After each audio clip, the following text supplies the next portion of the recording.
안녕하세요. 반갑습니다. 네. 제가 다녀본 교회 중에서 가장 비전이 있는 교회네요. 아이들이 이렇게 많은 교회는 처음 봤어요.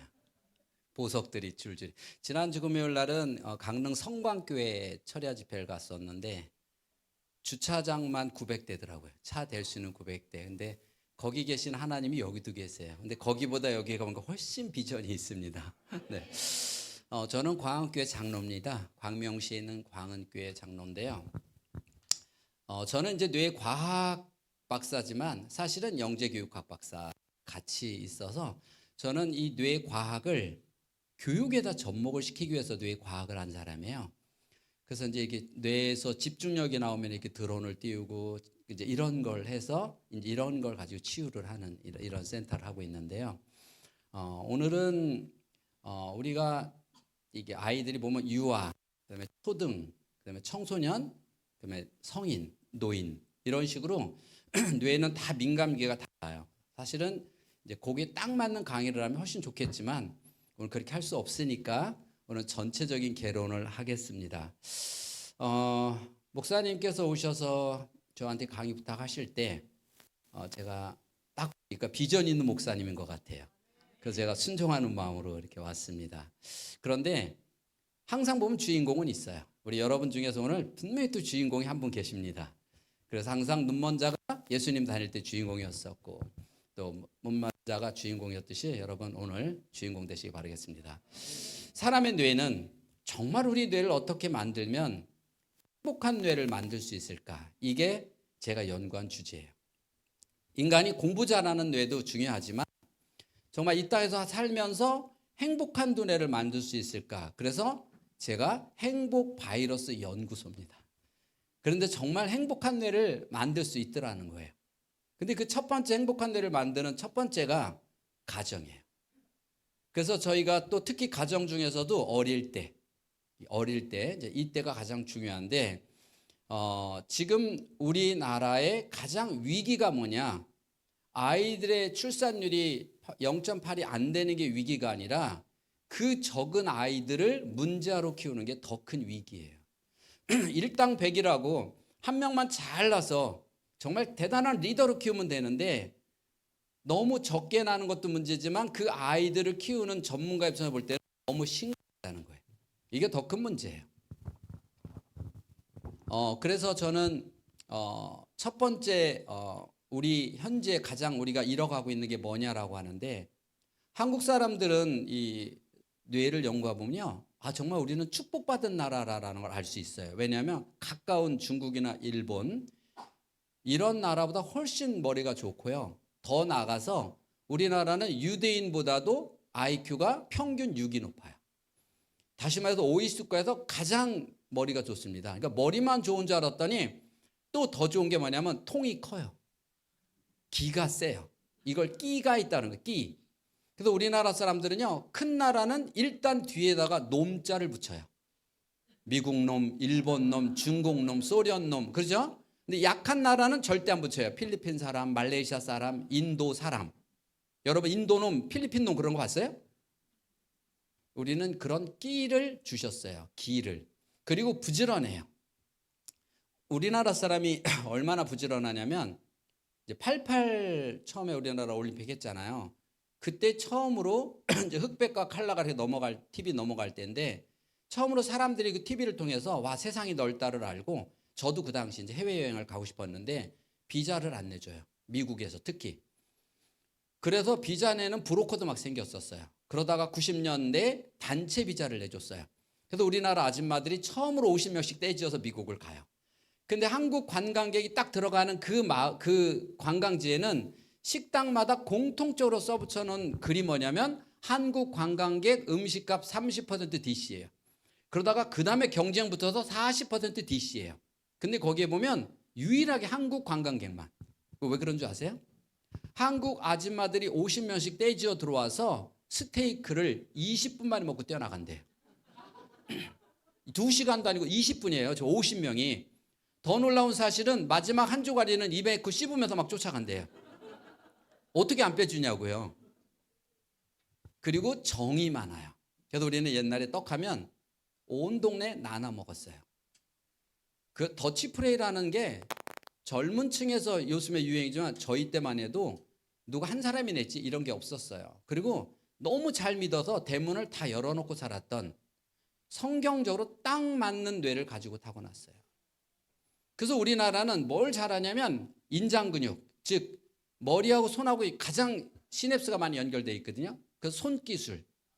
그래서 우리나라가 손맛, 손맛. 그래서 우리가 비빔밥 같은 거, 김치 담그는 거 이런 것이 미국 사람 같은 경우는 다 저울로 재서 담그거든요. 근데 우리나라 사람은 막 하고 한번 찝어 먹어 이렇게 하잖아요. 근데 이 맛을 못 내요. 이게 우리만의 독특한 거예요. 근데 이 중에서 우리가 하나님이 주신 우리의 뇌를 잃어버리고 있다는 거예요. 여러분, 내가 이 나라를 믿냐? 뭐 이런 거 안 물어볼게요. 남편 믿냐? 이것도 안 물어볼게요. 내 아이 믿나요? 옆집 말고 내 아이. 자, 난 믿는다. 네, 확실하군요.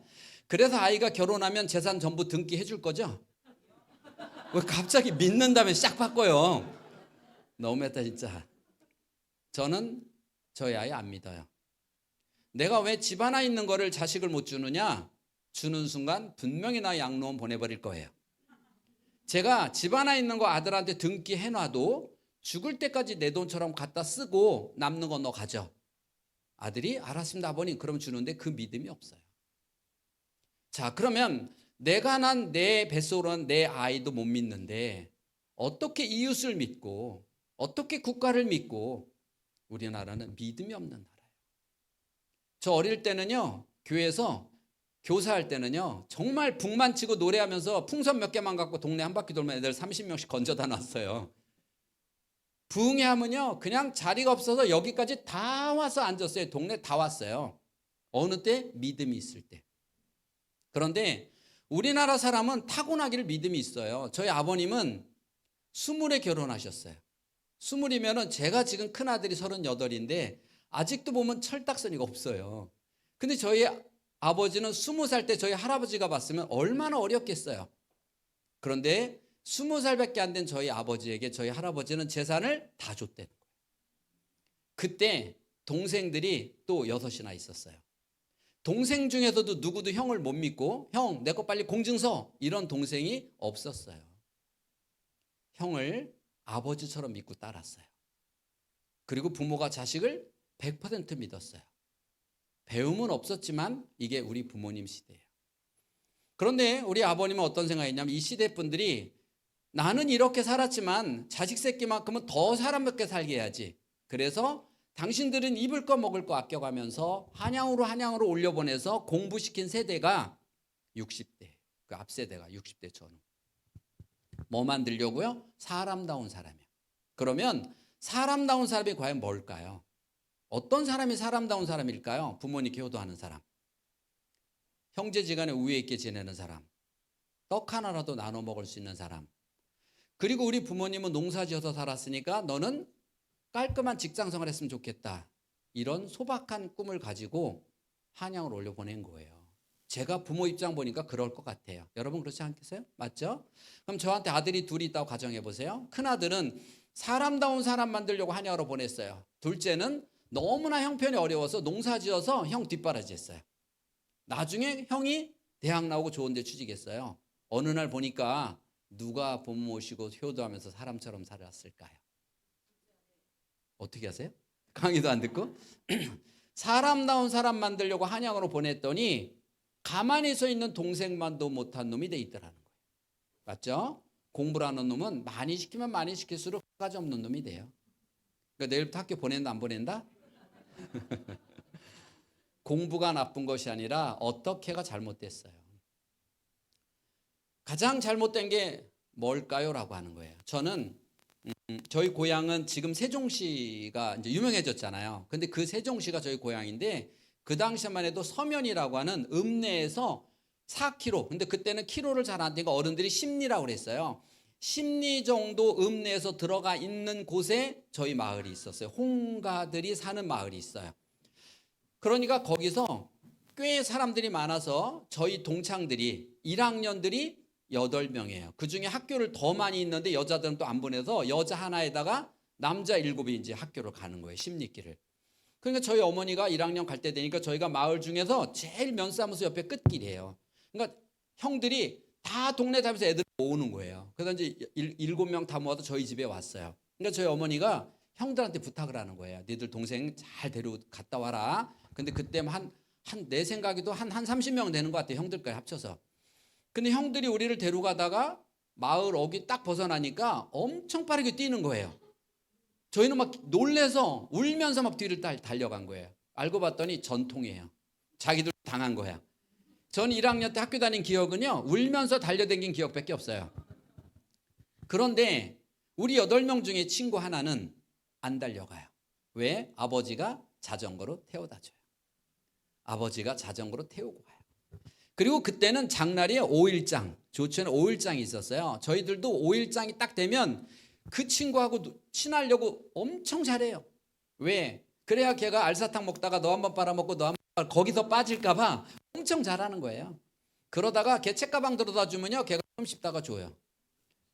그럼 그걸 어떻게 했을까요? 난 끔 씹다가 어디다 붙여놔? 벽에다가. 그 다음날 또 씹어요. 또 붙였더니 없어져서 동생이 훔쳐갔어. 그래도 우리는 안 죽었어요. 저는 초등학교 1학년 때인데 정말 가슴에 한이 맺힌 게 뭐냐면, 그 집은 온 식구가 할머니 할아버지도 너 먼저 먹어, 너 먼저 먹어, 엄마 아빠도 너 먼저 먹어요. 전 어렸을 적에 가장 듣기 싫었던 말이 숙제해라, 공부해라, 학원 가라 막 이래서 제가 박사 된 게 아니에요. 전 가장 듣기 싫었던 말이 나누어 먹어. 제일 듣기 싫었어요. 저희 어머니는요, 저희가 그렇게 못 사는 집도 아니었어요. 아버님이 군인이셨거든요. 그럼에도 불구하고 마실 갔다 오시면 어느 때는 1개를 갖고 오세요. 왕사탕. 어느 때는 박사탕 2개를 가져오세요. 저희는 4남매예요. 그럼 어떻게 나눠줬을까요? 어떻게 나눠줬을까요? 입으로 깨물어서 너 조금 너 조금. 가장 듣고 싶었던 말이 뭘까요? 너 혼자 다 먹어. 저희 어머니는 옷만 사주시면 항상 한 뼘 기른 거, 그거 다 필 때까지도 못 입는 한 뼘 기른 거, 한이 맺혔어요. 어떤 옷 입고 싶었을까요? 제가 얼마나 한이 맺혔으면 짧은 옷 입고 다니잖아요. 좀 짧은. 그런데 걔는 딱 맞는 옷 입어요. 온 식구가 넘어져 떠받들어요. 어린 나이였지만 그런 집에 태어나지 못한 게 한이 맺혔어요. 그리고 1학년 마치고 2학년 1학기를 마치고 이제 저희 가족은 서울로 이사를 왔어요. 거기에 큰 집 작은 집들이 다 있으니까 명절만 되면 인사를 이제 가야 되잖아요. 차례 인사. 그런데 한 번은 중학교 때 갔더니, 저가 중학교 때 이제 뭐가 유행이었었냐면 사이클 자전거가 이제 막 한국에 유행일 때, 사이클 기아 달린 자전거 처음 나올 때 그거 안 사준다고, 얘가 그거 안 사준다고 중학생이 우리 키만한 된장 간장 항아리를 둘 다 망치로 부셔버렸다는 거예요. 제가 가보니까 동네가 난리가 났어요. 걔 얘기로. 그 다음에 또 한 1년 2년 있다 갔더니 무슨 카메라 앞에 망원 렌즈가 뭐 그거 안 사준다고 얘가 과수원 아들이 나무를 한 30그루를 베어버렸대요. 우리 동기 8명 중에서가 아니라 선배 후배 다 통틀어서 가장 못된 녀석이 돼 있었어요. 가장 망나니가 돼 있었어요. 그런데 걔를 개처럼 묶어놓고 키웠을까요? 걔를 늑대처럼 가둬놓고 키웠을까요? 아니에요. 온 식구가 떠받들어 키웠어요. 왜? 너무 이뻐서.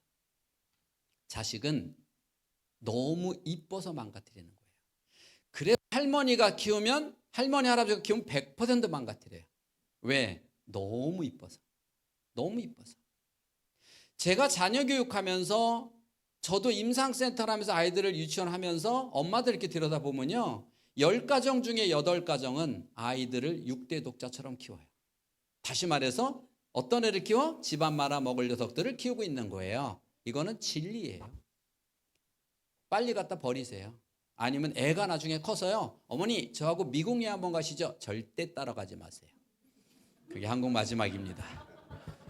뭐 남아프리카 공화국 이런 데는 더 가면 안 돼요. 그런데 정말 중요한 건 뭐냐면, 제가 결혼해서 애를 낳으려고 그러는데요, 하나만 낳아 키우래요. 둘도 많대요. 하나만 낳아 잘 키우래요. 그러면 잘 키우는 게 어떻게 키우는 건지 가르쳐 줬어야죠. 그래서 하나를 낳아서 둘을 낳아서 한 맺힌 대로 키우기 시작한 그 가장 앞세대가 40이에요.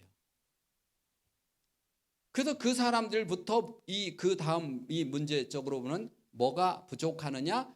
참고 인내하는, 번뜩이는 아이디어는 있는데 참고 인내가 부족한 거죠. 제일 중요한 거는요, 저희가 시각 뉴런이라는 게 뇌 안에 있는데, 이 시각 뉴런은 자녀 교육에 있어서 아주 필수입니다. 이건 무슨 말이냐면, 자녀는 부모의 등을 보고 자란다 그러잖아요. 그 말이 무슨 뜻이냐면, 엄마 아빠가 애들 보는 데서 다퉈요. 다투면 애는 그냥 장난감 갖고 놀고 못 들은 척하고 있지만, 아이 뇌를 찍으면 엄마 아빠의 뇌 안의 분노와 똑같은 분노의 자리가 같이 만들어지고 있는 거예요. 아빠가 술만 먹고 와서 엄마를 괴롭히는 옛날 그런 집이 있었잖아요. 그럼 아들은 아빠는 왜 술만 먹으면 저럴까? 나는 결혼하면 절대 저렇게 안 살 거야 라고 생각하는데, 뇌 안에서는 아빠와 똑같은 분노가 만들어져서 대물림이 되는 거예요. 제가 극동방송에서 명절 전에, 지난 명절 끝나고 무슨 얘기를 했냐면 이런 얘기해서 특집방송 하면서, 합법적으로 우리가 코로나 때문에 2, 3년 시댁이나 친정을 안 갔다. 만약에 유아의 자녀를 둔 부모가 올해도 시댁이나 친정을 안 가면 여러분의 아이는 평생 여러분 집을 안 찾아올 거다. 제가 그 얘기를 했어요. 또 하나, 이왕 시댁 가는 거 웃는 척하면서 가라. 그래야 아이도 웃으면서 온다. 여러분, 가끔 부부가 다퉈요. 그러고 나면 애한테 이렇게 말합니다. 야, 너는 시집가서 엄마처럼 살지 마. 꿈 깨세요. 더도 말고 덜도 말고 딱 나처럼 살아요. 왜? 지금 얘가 누구를 찍고 있어? 우리 부부 찍고 있잖아요. 아이가 시집가서 장가가서 행복하게 살게 하고 싶으면 지금 우리 부부가 어떤 모습을 찍히나를 보라는 거예요. 그러면 싸울 일이 있으면요, 왜 애 보는 데 싸워요? 여보, 우리 밖에 나갈까? 손잡고 웃으면서 나가세요. 밖에 가서 반절 죽이세요. 손잡고 웃으면서 들어오세요. 제가 전국에 300개 유치원을 이렇게 다 교육을 합니다. 그런데 제가 이렇게 얘기를 해요. 그 센터에다 얘기할 때, 엄마들 강의할 때 이런 실제, 거기는 한 번 강의 이렇게 시리즈로 강의를 하거든요, 유치원들이. 그러니까 어머니, 한 번 엘리베이터만 타면 열림을 누르고 서 있어 보세요. 그럼 애들이 엄마 왜 그러고 있어요? 누구 오나 봐. 엄마 저 뒤에 누구 오는 것 같아. 기다려. 안 돼, 엄마 나 빨리 유치원 가야 돼요. 빨리 학원 가야 돼요. 안 돼, 기다려. 이렇게 한번 해보라는 거예요. 그 다음에 또 눌렀어. 애가 물어봐. 엄마 왜? 누구 오나 봐. 엄마 저 뒤에 누구 오는 것 같아. 그럼 기다려. 안 돼, 엄마 나 배 아파. 화장실 가고 싶어. 안 돼, 기다려. 이렇게요. 쭉 이렇게 계속 했어요. 몇 달 지나니까 한 엄마가 이렇게 말해요. 엘리베이터가 열리니까 애가 막 뛰어들어와서 열리면 누르고 엄마 누구 오나 보세요라고 말하는데, 더 놀라운 거는요, 그 짝대리 짚고 서 있는 폼도 자기하고 똑같더래요. 이게 자녀 교육이에요. 자, 이번에는 나 혼자 탔어요. 엘리베이터 나 혼자 탔는데, 시장 갈 혼자 탔는데 누가 막 뛰어와. 그럼 우리는 어떻게 해야 될까요? 어떻게 될까요? 닫힘을 누른다. 그것도 한 번만 누른다, 10번 누른다, 10번 누른다. 자, 그럼 내 인간성은 닫힘이야, 열림이야? 근데 애만 있으면 어떡해? 이게 지혜예요. 아무리 남편이 꼴도 보기 싫어도 아이가 보고 있으면 위대한 사람 대하는 척이래 돼요. 절대 그 아이 사춘기 때 안 삐뚤어집니다. 공식이에요. 심은 대로 거두는 거예요. 여러분이, 제가 임산모 강의할 때 이런 얘기합니다. 아이들이 태어나서 어려서부터 엄마 손에 뭘 들려있나 보라는 거예요. 뭐가 들려있어요? 핸드폰이요. 유모차 끌고 다닐 때도 핸드폰이요. 돌 때도 핸드폰이요. 그러니까 얘는 시각 뉴런, 뜨면서 가장 먼저 엄마 손에 있는 핸드폰을 보니까 애가 울어요? 그럼 핸드폰 줘보세요. 뚝 그쳐요. 얘는 이미 가상의 스크린 중독을 만든 거예요. 그게 시각 뉴런이에요. 그러면 애를, 책을 잘 읽는 애 만들고 싶으면 어떡하냐? 책을 하나 사서 가운데 구멍 뚫어갖고 거기다 핸드폰을 넣으면 될 거 아니에요. 우리 집 환경을 봐요. 저녁에 우리 부부가 뭐 하고 있나, 우리가 책 들고 있나, 아이가 볼 때. 아니면 나도 핸드폰에 머리 박고 남편도 핸드폰에 머리 박고 있나 보라는 거예요. 그러면서 어떻게 애한테 핸드폰 하지 말라는 소리를 할 수 있겠어요? 시각 뉴런을 통해 이미 핸드폰 중독을 다 만들어 놓은 거예요. 우리가 첫 번째는 시각 뉴런, 지금 우리가 어떤 모습을 찍히고 있는가, 우리 부부가 어떤 모습을 찍히고 있는가를 한 번만 되새겨보면 이미 결정이 나 있어요. 집안에 얼마나 큰 교구가 많으냐, 어떤 책이 많으냐, 집이 평수가 크냐 작으냐는 아무 상관없더라는 거예요. 우리 부부가 어떤 모습을 지키냐가 첫 번째예요. 그래서 아이가 있으면 운전하다가도 화가 나도 양보하는 모습을. 왜? 아이 때문에. 그렇게 하는 게 시각유련이에요. 두 번째는 우리가 놓치지 말아야 될 게 뭐냐. 하나님이 주신 뇌를 세상의 뇌보다 더 강화시키지 않으면 그게 사망이에요. 하나님이 주신 뇌는 우뇌예요. 우뇌는 이미 타고나요. 그래서 숨쉬고 호흡하고, 자, 이게 우뇌예요. 근데 거기에 또 하나 있어요. 그러다 만 3세부터 이제 좌뇌, 그래서 유아 교육을 하는 거예요. 그래서 이제 좌뇌가 만들어져요. 근데 좌뇌는 뭐냐? 좌뇌는 공부하는 뇌예요. 욕심이에요. 그래서 우뇌보다 좌뇌가 높은 애들은 아빠하고 게임을 해도 이겨야 돼요. 엄마한테 게임을 해도 이겨야 돼요. 다 이겨야 돼요. 지문 막 울어요. 그럼 엄마 아빠가 져줘요? 그럼 진 거야? 져준 거야? 그럼 감사해야죠. 근데 얘는 진짜 자기가 잘해서 이긴 줄 알아요. 그럼 뭐가 문제냐? 우뇌를 알면 하나님의 자녀가 뭔지 알아요. 우뇌는요, 두 가지가 있어요. 기능과 성격. 이게 합치면 우뇌예요. 또 기능은 또 둘로 나눠져요. 소근육, 대근육. 그래서 오리고 찢고 붙이고 찬양하고 춤추고, 이게 우뇌예요. 거기다가 플러스 성격, 이렇게 합치면 이게 우뇌예요. 그러면 여기서 성격이라는 거를 한마디로 말하면 뭐냐? 눈치예요.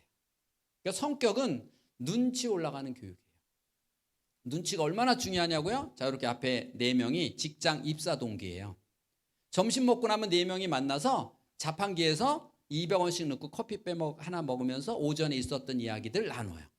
근데 우리 동기 중에 한 사람은 항상 점심때만 되면 혼자 슬그머니 나가서 5,000원짜리 스타벅스 한 개 사갖고 혼자 먹고 서 있어요. 쟤 미울까요? 안 미울까요? 밉죠. 근데 쟤는 뭐라 그래요? 야, 왜 나만 미워해? 그래요. 눈치가 없으면 사람의 눈을 미워하는지 몰라요. 자, 그럼 우리 직장 다니다가 부득이 한 명 잘려야 돼. 누구 잘릴 것 같아요? 당연히 스타벅스 잘리죠. 그럼 걔는 왜 잘린지 몰라. 그래서 평생 남탓만 하는 거예요. 즉, 땅에서 사람의 눈을 봐도 그 사람 마음을 못 읽는 사람이 어떻게 하나님의 마음을 읽겠어요? 읽을 수가 없어요. 이 눈치는 관계예요. 사람하고 관계. 김동호 목사님 말씀 중에 이런 거 혹시 들으셨나요? 제사장, 왕 같은 제사장. 우리도 제사장이다. 여러분도 우리만 목사만 아니라 여러분도 제사장을 하는 명했다. 그 얘기 저도 참 감동 있게 들었던 기억이 나거든요. 그러니까 운해가 뭐냐라고 했을 때 눈치를 놓치면 안 돼요. 이게 소통이에요. 사람과 소통. 왕 같은 제사장이 소통을 해야 전도가 되고 소통을 해야 되죠. 혹시 여러분 쌍쌍바 아시나요? 쌍쌍바는 항상 뚝 자르면 쌍쌍바는 자르면 고민을 합니다. 왜 고민할까요? 예, 이게 큰 거 같고 이게. 그러다가 이런 애도 봤어요. 자기도 땀을 꼬질꼬질 흘리면서 뚝 잘라서 야 네가 먹어, 큰 거 먹어 딱 주는 애. 멋있어 안 멋있어요? 다른 엄마가 보면 다 멋있어. 걔네 엄마가 보면 이런 등신 같은 녀석아 네가 먼저 먹어야지. 엄마 눈에는 등신으로 보이는데 받아먹는 애 입장에서 생각해 보세요. 자기도 땀을 꼬질꼬질 흘리면서 야 네가 큰 거 먹어. 감동이야 감동 아니에요? 반장 선거하면 찍어 안 찍어? 이게 크리스찬 리더예요. 근데 이런 애도 있어요. 뚝 잘라서 고민하다가 한 입 벼 먹고 주는 애. 자, 얘는 리더일까요 아닐까요? 받아먹는 애가 치사해서 먹어. 먹긴 먹지만 절대 반장 안 찍어. 그런데 못 주는 애도 있어요. 자, 우리는 이미 공식은 있어요. 야, 네가 큰 거 먹어 하는 애가 리더라는 건 알아요. 그러면 바깥에서 나가서 야, 네가 큰 거 먹어 하는 아이의 최소한 이런 아이는 집에서 아빠 먼저 드세요, 엄마 먼저 드세요. 이거 못하는 애는 그런 아이에겐 없는 뇌예요. 집에서 자기가 가장 존경하는 엄마 아빠도 먼저 드세요 못하면서 어떻게 친구를 더 큰 걸 줄 수 있겠어요? 상상이 안 되는 거예요. 요즘에 청소년들이 뇌를 이제 검사로 오면요, 너 왜 왔니? 친구를 못 사게요. 그 우울하대요. 그러면 소심할 수도 있어요. 그런데 소심한 것도 있지만 두 번째는 뭐냐면 부부가 애 보는 데서 대화를 해요. 그러다가 10분도 대화 못하고 됐다 그만하자. 너하고 뭐 대화니? 자, 이러고 말아요. 자, 둘이 싸웠어요. 근데 그 다음날 보니까 되게 친해요. 앞에 아침에 밥을 줘요. 그러니까 뭐가 생략됐어? 자, 싸웠어. 화해하는 모습을 얘는 못 보고 자랐어요. 그럼 얘도 살면서 애들한테 야, 너 안 놀아. 화나면 이럴 수도 있죠. 그럼 다가가서 미안해 내가 잘못했어. 우리 함께 놀자. 이 말을 못해요. 그래서 겉돌아요. 말을 못하고. 그러는 사이에 아이들끼리 그룹이 젖으면 낄 수가 없어요. 그런 애들이 많아요. 그러니까 우리는 운에는 뭐냐? 사람 눈을 봐서 그 사람의 마음을 읽는 힘이라고 그랬죠? 하나님과 소통한 힘이라고 그랬죠? 그러면 여러분 눈치는 형제가 한 명인 집안과 네 명인 집안은 누가 더 좋을까요?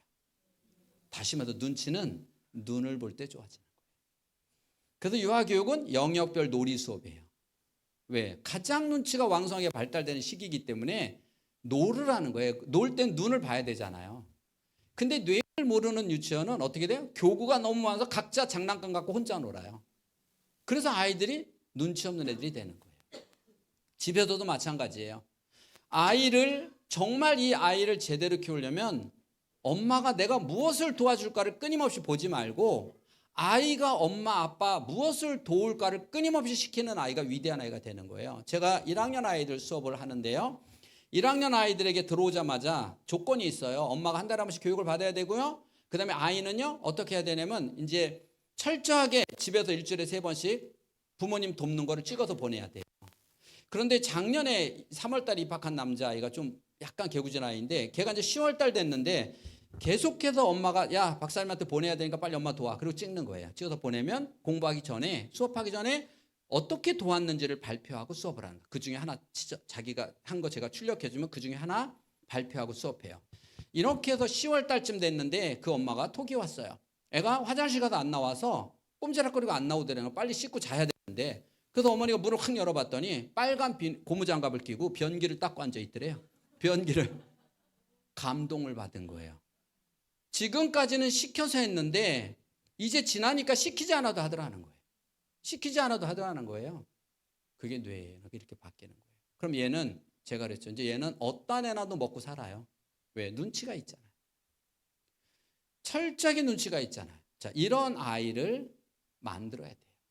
그러면 제가 미국에 작년에 이제 저희 학교 졸업생들 데리고 미국을 갔었는데 캠핑장이 이제 주말 되면 미국은 캠핑장이 엄청 많아요. 캠핑장이 어마하게 많아서 유치원 아이들 초등 저고 막 캠핑장에 고등학생까지 다 들어와 있어요. 그래서 금, 토, 일까지 하고 이제 일요일 날 오후에 이제 부모들이 데려가요. 캠핑 갔는데 유치원 아이들이 보니까 유아 캠프들인데 개울에서 막 뜰채를 갖고 고기를 잡고 또 아이들 막 극기 훈련 애들은 서바이벌 하는 애도 있고 막 해요. 정말 너무 부러운 거예요. 근데 우리는 그런 게 다 없어요. 왜 없을까요? 만약에 캠프하다 요만큼만 다치면 뒤집어져요. 못해요. 해병대 캠프하다 문제 생기면 보완을 해야 되는데 없애버려요. 그리고 학교도요 위험한 놀이터가 없어요. 동네도 놀이터가 없어요. 그러니까 아이들이 역경을 겪어볼 수 있는 힘이 없어요. 그리고 옛날처럼 뛰어나가서 그 떼볕에 하루 종일 뛰어노는 것도 아니고요. 그러니까 아이들이 힘든 걸 참고 인내를 못해요. 청소년이 되고 키만 컸지 못 참아요. 그래서 OECD 국가에서 자살률이 1등이에요. 왜? 못 참아서. 참지 못해요. 그러니까 아이들이 화를 못 내고 분노를 조절 못하는 애들이 가장 많은 나라예요. 왜? 안 참아봤잖아요. 그래서 아이들에게 어려서부터 부모가 참고 인내하고 엄마 도와 아빠 도와 상 네가 놔 밥 먹으면 치워 이게 가장 좋은 뇌발달이에요. 이거 놓치면 안 돼요.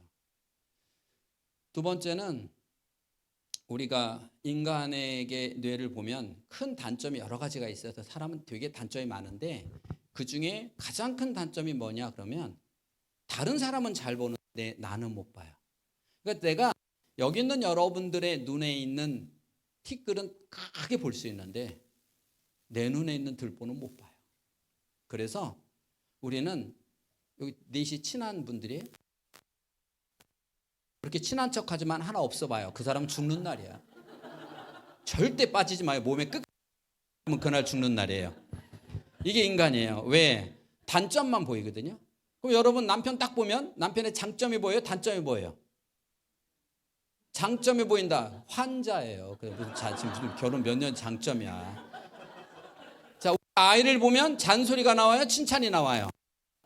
이거예요. 근데 자기 얼굴 거울로 봐요. 잔소리 나와요? 자기는 쳐다보고 있다. 아, 쓸만해. 자기는 쓸만하다고 그러잖아요. 딴 사람은 다 단점 보이잖아요. 그래서 내 입에서 나오는 말 조심해야 되는 거예요. 그래서 인간의 가장 큰 문제는 뭐냐? 내가 누군지 모른다는 거예요.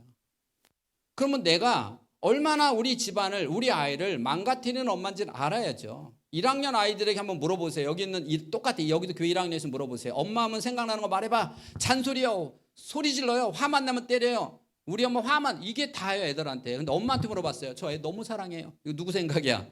엄마 생각이에요. 저는 그럽니다. 아이들에게 기도해 주려면요, 새벽 기도하고 철야하지 마세요. 아이 있는 데서 하세요. 아이한테. 아이 자는데 애가 깨어 있을 때 기도해야 애가 나중에 우리 엄마는 매일같이 눈물의 기도를 해줬다라고 하죠. 얘는 엄마는 맨날 교회 가서 기도하고 집에 와서 잔소리 많으면 우리 엄마는 잔소리하는 엄마잖아요. 우리 인간이 내가 얼마나 망가뜨리는 엄마인지, 우리 집안을 얼마나 살벌하게 만드는 엄마인지를 알아야 된다는 거예요. 그래서 집에다가 CCTV 설치하세요. CCTV 설치해놓고 저녁마다 1시간씩 분석해보면 내가 어떤 엄마인지 알아요. 때로는 살다 보면 이런 날도 있어요. 이놈의 인간 오기만 해봐라. 내가 오늘 가만두나. 이를 부두둑 갈고 있는 날 있죠. 그런 날 자기 얼굴을, 자기 눈을 한번 봐요. 내 눈이 얼마나 무서우면 남편이 집을 못 들어오고 방황하고 있는지, 내 눈이 얼마나 무서우면 애들이 거실도 못 나오고 방에서 못 나오는지 나만 몰라요. 그러면 내가 어떤 사람인지 알아보려면 CCTV 설치하는 거 치사하잖아요. 그러면 내가 화나고 기쁠 때 가장 가까이에서 나를 찍고 있는 남편만큼 나를 잘 아는 사람이 이 세상에 없어요. 오늘 집에 가시면요, 남편한테 물어보세요. 여보 이리 와봐. 내가 어떤 여자야? 솔직하게 한번 말해줘봐. 그럼 남편이 다시 물어봐요. 너 진짜 솔직히 말해도 되냐? 이렇게 물어볼 거예요. 그럼 솔직히 말해도 돼? 그럼 평상시에 말도 없던 남자가 2시간 떨어요. 당신 말이야 이런 여자고 이런 한번 적어봐요. 적어봐. 정말 놀라운 사실은요, 1도 틀린 말이 없어요. 다 맞아요. 2시간 떠드는 게 다 맞아요. 감동받아야 되죠. 감사해야죠. 근데 뚜껑이 열려요. 그래서 뭐라 그래요? 됐다 그만해라. 너 그만해라 그랬지. 대판 싸워요. 내가 누군지 모르는데 가르쳐주면 뚜껑이 열려요. 이게 인간이에요. 반대로 내가 남편한테 하는 말은 다 맞아요. 남편이 바뀔까요? 뚜껑 열릴까요? 뚜껑 열려요. 내가 아이들에게 하는 말은 다 맞는 말인데 뚜껑 열려요. 그래서 잔소리는요, 보암직도스럽고 먹음직도스러운 사탄이의 언어예요. 저는 어떤 엄마든, 제가 시리즈로 가는 엄마들은요, 처음에 하는 게 뭐냐? 일기장을 줘요. 그리고 한 달 동안 잔소리 안 하고 써보는 거예요. 오늘 잔소리 했다 안 했다 매일 써요. 그리고 저는 그거 검사하는 거예요. 이제는요, 엄마들 눈만 딱 봐도 알아요. 잔소리 안 했죠? 했죠? 다 알아요. 어떻게 하냐고요? 한 달 동안 잔소리 안 하고 오신 엄마는 눈이 떼끈해갖고 얼굴이 헬쑥해갖고 와요. 제가 어머니 잔소리 안 했죠? 박사님 미치는 줄 알았어요. 자녀 교육은요, 미치는 것만큼 힘든 거예요. 차라리 공부하고 말지, 차라리 돈 벌고 말지, 자녀 교육 그렇게 힘든 거예요. 여러분, 자녀 교육을 잘 키우고 싶으면요, 내가 성공하고 있는 엄마인지는요, 한 달만 잔소리 끊어봐요. 한 달을 끊을 수 있다? 그 엄마 성공합니다. 그런데요, 아마 여러분 중에서 10%도 못 끊어요. 그러니까 이 중에서 잘 되는 애는 10%밖에 안 되는 거예요. 내 힘으로 잔소리 절대 못 끊습니다. 그래서 나한테 이 힘을 주시는 분이 기도예요. 기도하지 않고는요, 절대 잔소리 못 끊어요. 어떤 애는요, 엄마가 제 책을 딱 사다 엄마가 잔소리하면 너 이 책 엄마한테 갖고 와. 그랬더니 책이 닳도록 갖다 보여주더래. 그래서 엄마 잔소리 엄마 나중에 자기가 내 책을 집어 던져버렸대요. 열받아서. 기도하셔야 돼요. 안 돼요. 저는 아이들이 있으니까 애들 간증 할아버지가, 제가 광원교회 다닌 지가 이제 35년째 다니고 있는데, IMF 때 이제 저희가 이제 성전을 이제 더 크게 이제 건축을 한다 그래서 목사님이 고민하고 기도하시면서, 그때 집사가 1248분이었었어요. 그래서 집사님들이 한 평씩만 헌금하면 1248평을 짓겠다 발표했어요. 그러니까 교회가 뒤집어진 거예요. 왜? IMF 때. 그 경제적 위기에 그런 얘기를 하니까 난리가 났죠. 근데 제가 집사 모임의 회장을 했어요. 제가 뭐라고 그랬냐면, 하나님만 하실 수 있는 일을 목사님 하신다. 보통 사람은 IMF 아닐 때는 누구나 건축을 진다. 근데 이 어려운 IMF 때 건축을 한다면 그건 하나님이 하시는 거다. 그러면 우리 목사님하고 하나님이 함께 하시는지를 우리 한번 그 축복대회를 껴보자. 이렇게 설득을 했었어요. 그때 제가 하안동 바밀마을이라는 그 동네 길도 없는 그 산 속에다가 연구소 텃밭을 하려고 땅을 이렇게 계약을 해놨었어요. 계약을 했는데 잔금은 있었고 중도금을 대출을 받으려고 했는데 IMF 보니까 대출을 딱 막힌 거예요. 그 돈이 2천이 잔금인데 그거 갖고는 안 돼요. 그래서 제가 어떤 생각을 했냐면 하나님이 땅을 사지 말라나 보다. 대출을 막은 거 보니까 이건 사지 되겠다. 그래서 고민하면서 내가 한 평 하면 그럼 내가 앞으로 전도에다 놓을 수십 명은 어디에 앉지? 이게 딱 떠오른 거예요. 그래서 집사람한테 자 우리 5천만 원씩 하자. 그리고 5천만 원 헌금을 했어요. 저희 큰애가 4학년, 작은 애가 1학년 때 집에 와서 가만히 보니까 그럼 얘네들이 허한 거예요. 근데 통장에 2천만 원이 있어요. 그래서 제가 금요일 날 퇴근하면서 10,000원짜리로 1,000만 원씩을 찾았어요. 그때는 10,000원짜리가 제일 큰 돈이니까요. 큰애 불러다가 성민아 너 가져. 작은 애 너 가져. 얘네들이 보고 기절을 하는 거예요. 1,000만 원씩 그때 큰 돈이거든요. 1학년짜리는 그 돈을 뜯어갖고 방에다 던져서 돈벼락 맞는다고 던지고 난리 방이 다 10,000원짜리. 가만 놔뒀어요. 그랬더니 저녁 되니까 애들이 다 추려갖고 들고 와서 아빠 이거 2,000원이나 3,000원하고 바꿔주면 안 되냐는 거예요. 2,000원이나 3,000원 바꿔달래요. 그래서 내가 안 받. 이건 니들 거야. 아빠가 나중에 줄 거 지금 준 거야. 그리고 아빠도 돈도 하나도 없어. 왜냐하면 건축하는 데도 했거든. 그러니까 얘네들도 누가 있잖아요. 그럼 아빠 우리도 건축할게.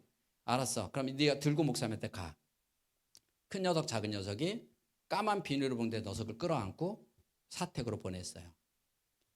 그러니까 애들이 무서워서 못 가겠다는 거예요.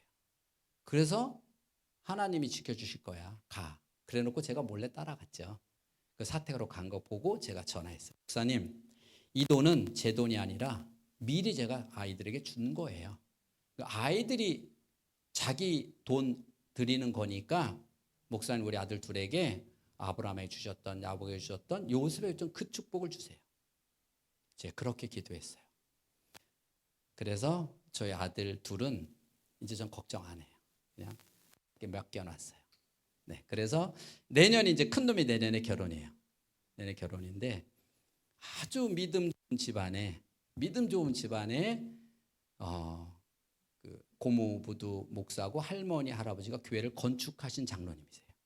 그 집안에서 왔는데 또 아주 또 직업도 좋아서 약국을 운영을 하고 있어요. 그래서 11시에 출근하고 5시에 퇴근하는 약국이에요. 그런 약국을 또 운영을 하는 경영자예요. 그래서 아주 하나님 믿음 좋고 그 약국에 성경책 갖다 놓고 이런 믿음 좋은 사람을 주는데 하나님 그때 제가 했던 그 축복을 주시는 거예요. 저는 40살부터 제가 이렇게 잔재주가 있어요. 하나님이 주셔서 저희 교회에 40살 때부터 목사님이 원로 장로님을 모셔다가 홍 집사 일할 수 있도록 그냥 위원장 자리만 맡아놓고 홍 집사 일할 수 있도록 해주세요. 이래서 교회 모든 일을 다 했어요. 10년 동안. 정말 저는 제가 하는 연구소 일과 교회 외에는 아무것도 동창이 다 끊었어요. 그래서 어디 가서 멋있는 거 보면 교회, 맛있는 거 보면 목사님. 오로지 왜?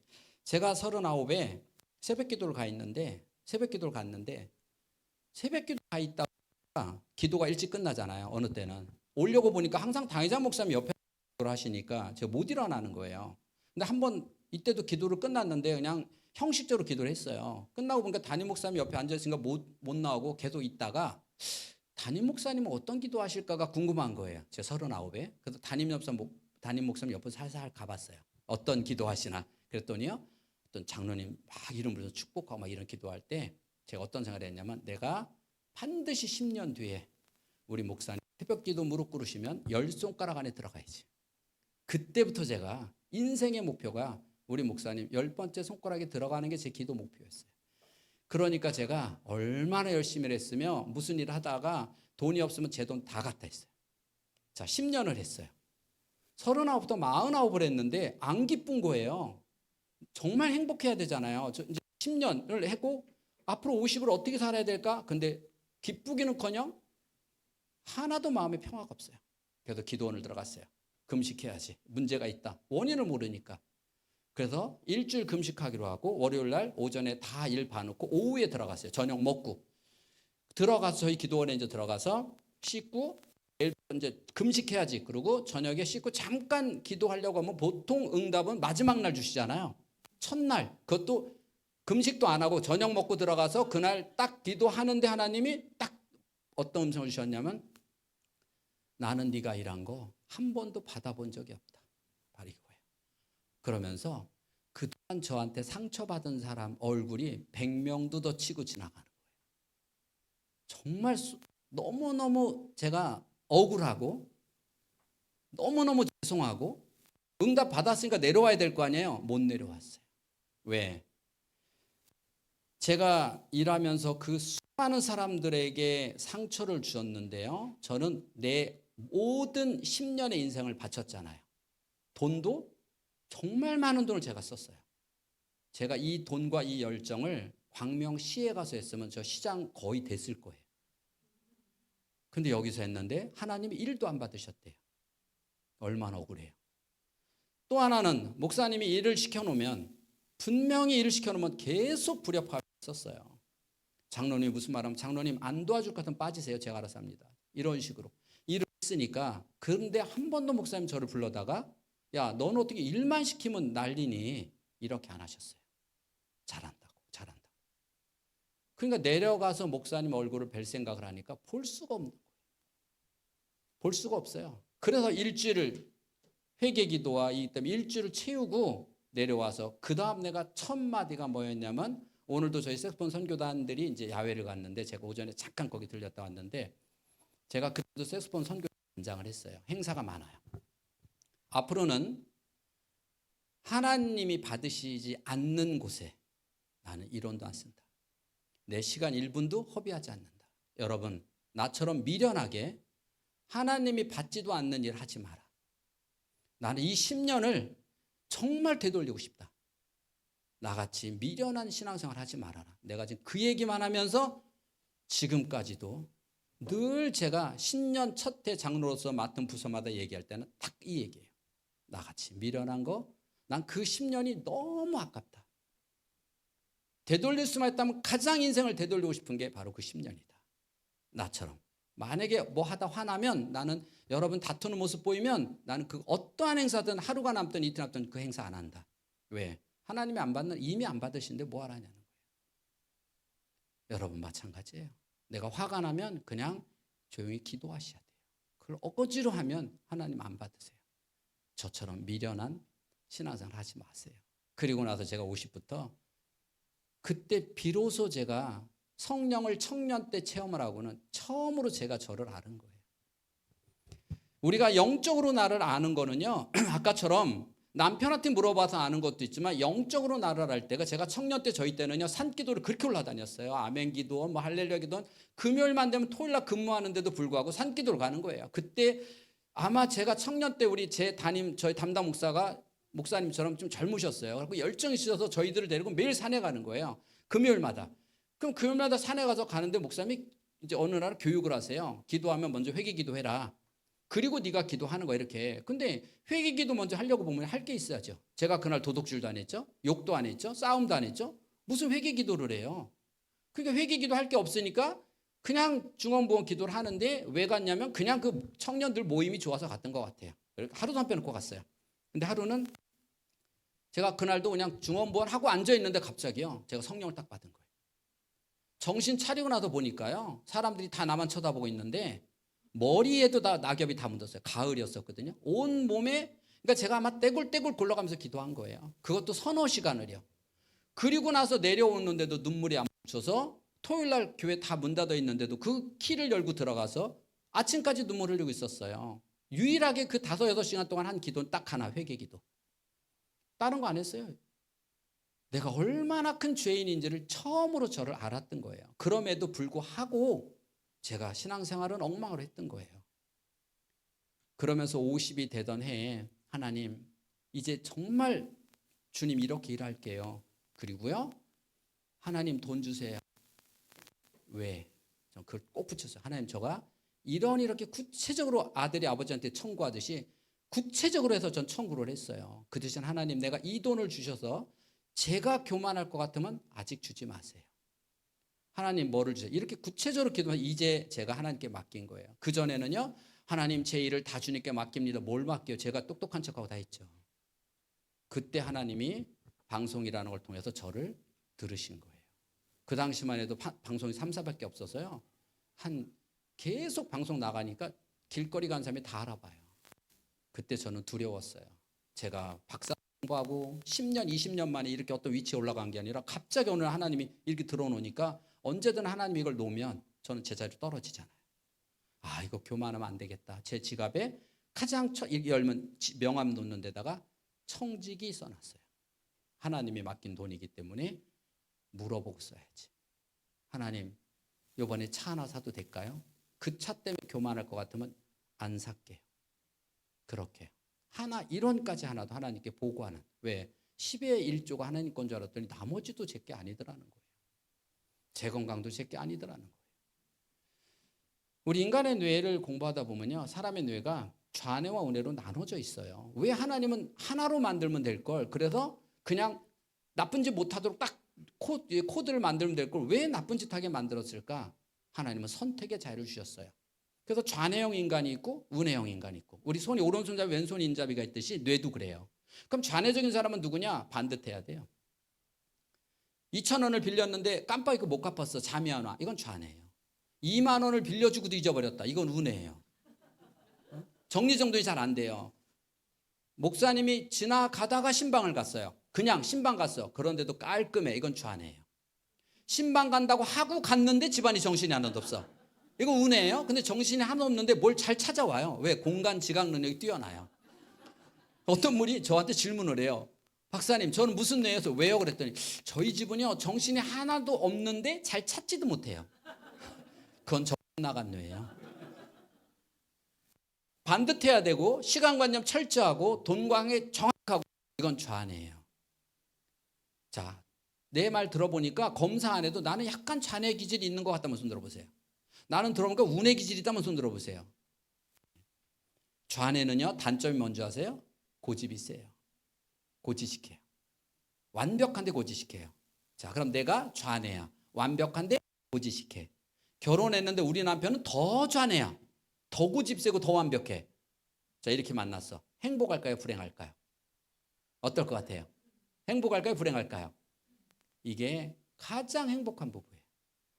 여러분, 살아보니까 부부가 맞아서 싸워요? 안 맞아서 싸워요?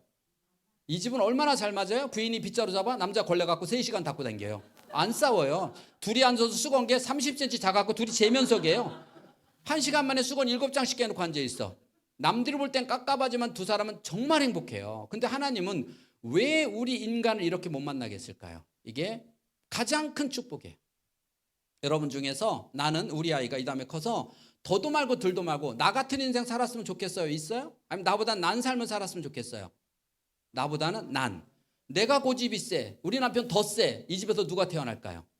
바로 이거예요. 누가 태어나요? 사람도 아닌 게 태어나요. 여러분, 연애가 뭔지 아세요?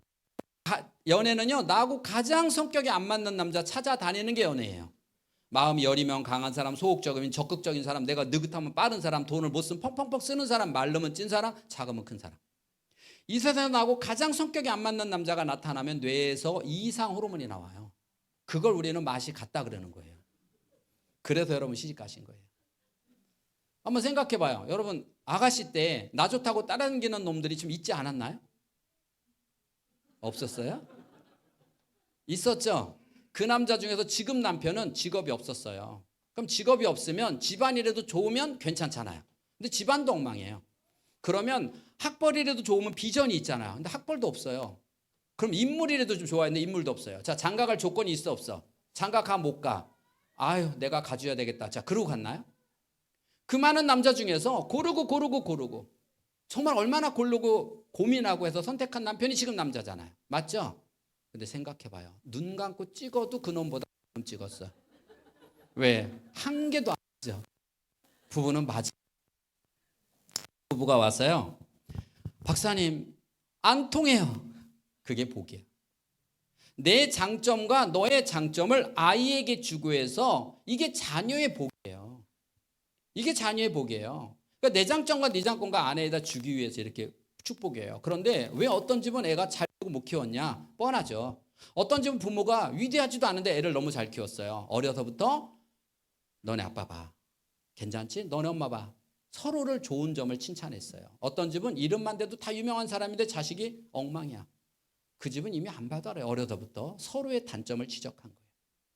그런데 뇌는요, 가운데 이렇게 전깃줄이 있어요. 그걸로 연결되어 있거든요. 이 전깃줄이 여자가 남자보다 1.5배가 두꺼워요. 그래서 선진국이 되면 여성 상위 시대가 됩니다. 왜? 여자는 멀티플레이어예요. 두 가지를 동시에, 세 가지를 잘해요.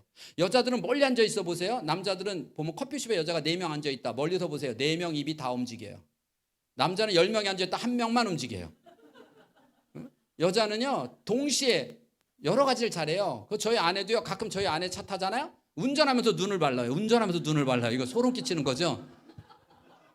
부부가 앉아서 TV 봐요. TV 보는데, 밥 먹으면서 TV 보는데 TV에 사건 터지면요, 남자들은 밥 먹다 말고 멈춰요. 야, 큰일 났다. 여자들은요, 먹으면 못 먹으면서 봐요. 특히 언어뇌, 여자는 양쪽에 있어요. 남자는 언어뇌가 좌측밖에 없어요. 그래서 남자들은 하루에 보통 1200 정도의 내외의 단어를 말하거나 들으면 기가 다 빠져요. 남자는. 여자는 2400 단어를 말하거나 듣지 않으면 잠이 안 와요. 그래서 남자들은 보통 직장에서 거의 다 써요. 전구 따 말하면 100개 중에서 99개를 끄고 집에 들어가요. 근데 여자는 아직도 1200단어가 남아있어. 그러니까 남편 오자마자 너 잘 만났다 이리 와. 그때부터 말 시켜요. 말대꾸해 안 해요. 그래서 하나님이 여자에게 준 가장 큰 축복의 선물이 핸드폰이에요. 여자 핸드폰 잡으면 2시간 수다 떨다. 뭐라 그래요? 자, 우리 중요한 얘기는 내일 만나서 하자. 그래. 그 다음날 만나서 야, 우리 집에 가서 전화할게 또 이러고 가요. 제가 성경적으로 볼 때는요, 여자 뇌가요, 상상하지 못할 만큼 남자보다 좋아요. 제가 연구해 봤어요. 왜 그럴까? 보니까 여자하고 남자하고 누굴 먼저 창조했을까? 그렇죠. 항상 먼저 실패 위험이 커요. 그래서 다시 만드는 걸 신제품 그러는 거예요. 뭘 실패했나 봤더니 재질이에요, 재질. 자, 남자는 재질이 뭐예요? 흙은요, 탄탄하게 벽돌을 만들었어요. 단단해 보이지만 얘는 물에 들어가면 금방 풀어져요. 그럼 여자는 재질이 뭐예요? 그냥 뼈가 아니에요. 가장 질긴 갈비뼈. 그래서 남자는 찜질방이나 사우나 가면 30분이면 겨나와요. 다 풀어질까 봐. 근데 뼈는, 이놈의 뼈는 4시간 과야 돼요. 자, 내가 하나님이라고 생각해 봤어요. 남자한테 미안할까요? 안 미안할까요? 그래서 하나님이 미안하니까 여자한테 명령을 내린 거예요. 자, 너 내가 신제품으로 만들었어. 그랬더니 너 너무 잘난 척하지 말고 네가 남편 도와. 명령이야. 그럼 안 지키면요, 죽어. 뭐가? 자녀의 영혼이 죽어요. 그래서 여러분, 남편을 위대한 척이라도 하지 않으면, 그래서 대부분 분노 조절 안 되고 사고 치는 아이들, 제가 처음 부모 오면 제일 먼저 물어보는 게 집안에 서열 없죠? 이게 첫 번째 질문이에요. 집안에 서열이 없죠? 이거예요.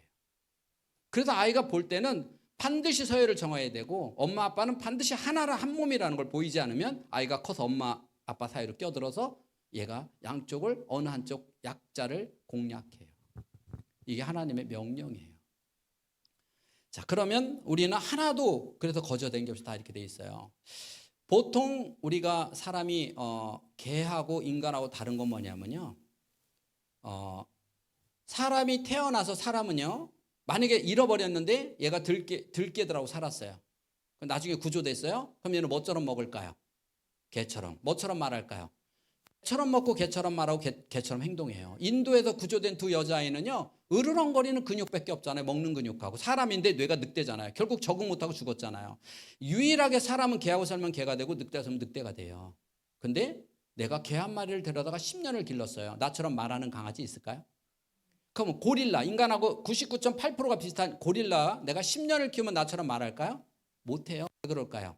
하나님이 모든 동물을 만들 때 얘네들은 이미 어미 뱃속에서 99.8%가 인간하고 똑같지만 0.2%를 못 바꾸도록 만들어 놓은 거예요. 그래서 얘는 태어나는 순간 종자나 품종을 못 바꿔요. 어미 뱃속에서 만들어졌으니까 태어나서 3개월이면 뇌발달이 끝나요. 그 3개월이면 어미 뚝 떼도 혼자 살아요. 6개월이면 성체가 만들어져요. 새끼를 낳아요. 임신해요. 유일하게 하나님이 인간만 백지예요. 엄마가 공부를 잘했든 머리가 좋든 돈이 많든 권력이 많든 지식이 많든 하나님은 공평하게 백주로 태어나요. 그래서 13년이라고 하는 긴 세월이 지나서 중2병이라고 하는 호르몬이 지나고 나면 그때서 성체가 만들어져요. 비로소 그때 가서 아이가 공부 잘할지 성격이 좋은지 안 좋은지를 안다는 거예요. 그러니까 그 전에는 속아요. 그래도 유치원 엄마들은요, 다 자기 아이가 천재 될 거라고 그렇게 믿었죠, 유치원 때. 그래도 우유도 아인슈타인 우유만 먹였잖아요. 천재인 줄 알고. 그렇잖아요. 1학년 때 다 서울우유 먹였잖아요. 6학년 때 연세우유 먹였잖아요. 중학생이나 돼야 건국우유 먹여요.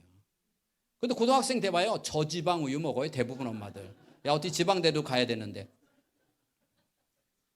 하나님이 인간에 준 축복이 이거예요. 사람은 어떻게 위대한 사람, 모든 사람이 우러러보는 위대한 사람도 될 수 있고 무서운 늑대만도 못한 사람도 될 수 있고 어떤 부모를 만나서 어떤 환경에서 어떻게 살았냐에 따라서 위대한 사람도 될 수 있고 늑대만도 못한 사람이 돼 있는데 늑대는 태어나면 늑대예요. 아무리 얘가 개하고 살아도 개처럼 행동을 못해요. 그걸 본성을 못 버려요. 인간만 유일하게 하나님 복을 주신 거예요. 그게 양육의 복이에요. 그 대신 잘못 키우면 그거는 반드시 여러분은 종이 아니라 청지기 때문에 심판을 받아요. 그래서 내 자녀가 1번 심판, 그 다음에 돈이에요. 돈보다 훨씬 중요한 게 자녀입니다. 사람의 뇌는 부부는요, 저희가 올 때 부부가 아마 이 중에도 아마 내가 볼 때는 여기는 그래도 수준 있는 교회니까 한 50%는 남편하고 대화가 단절돼 있어요. 일반 교회는 80%. 남편하고 대화하다가 20분도 못하고 그만하자.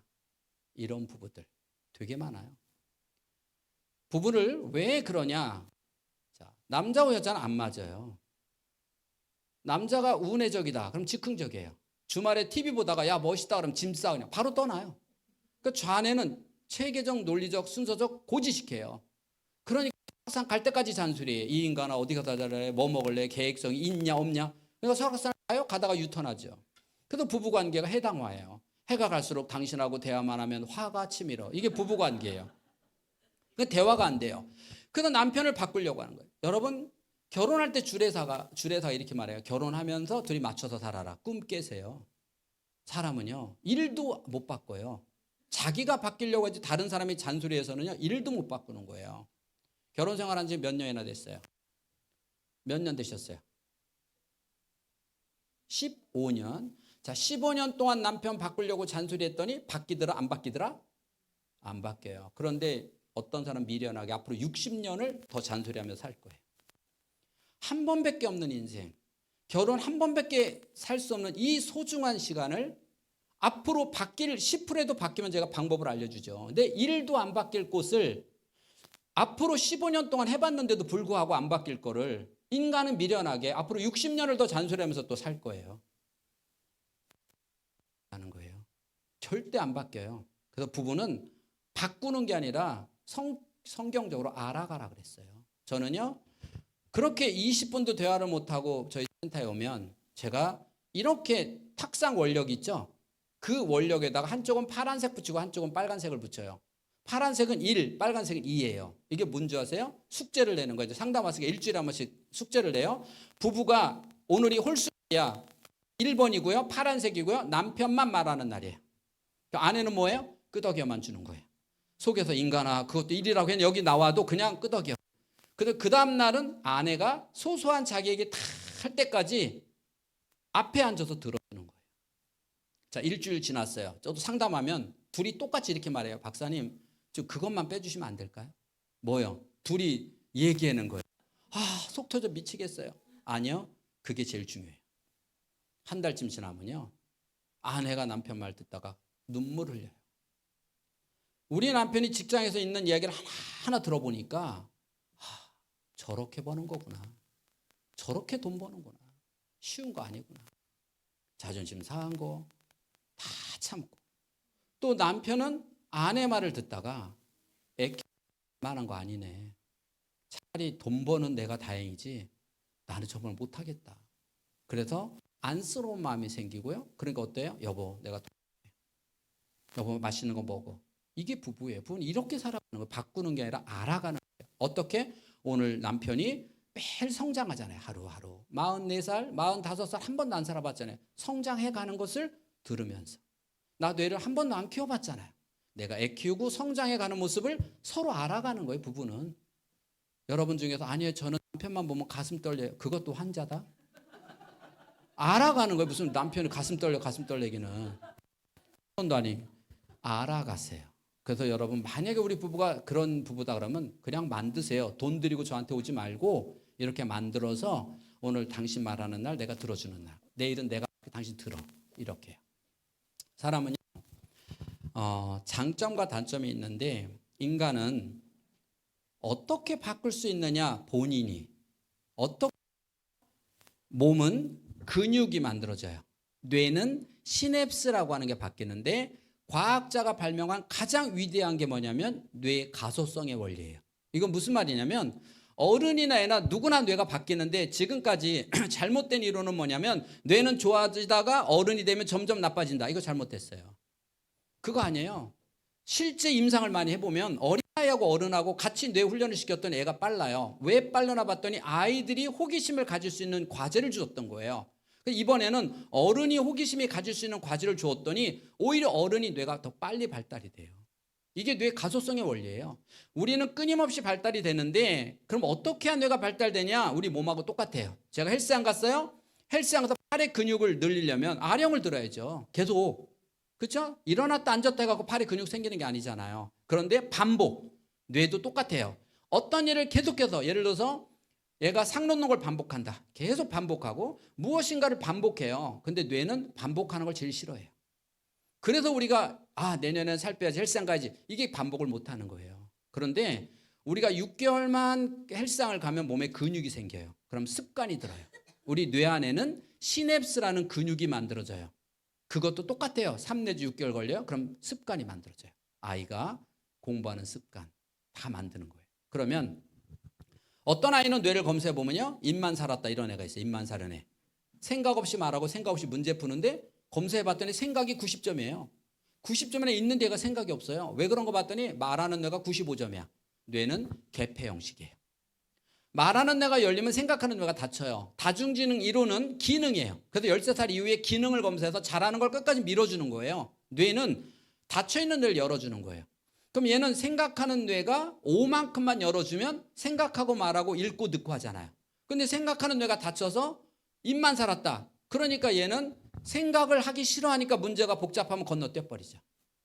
수업 시간에 선생님 말씀 듣는 게 싫으니까 엎드려 있죠. 그래서 초등학생이 70%가 딴짓하고 있고 중학생이 70%는 엎드려 있잖아요. 걔들이 머리나보다 훈련이 안 된 애들이에요. 그러면 얘가 남의 말을 잘 생각하면서 듣는 훈련을 시켜야죠.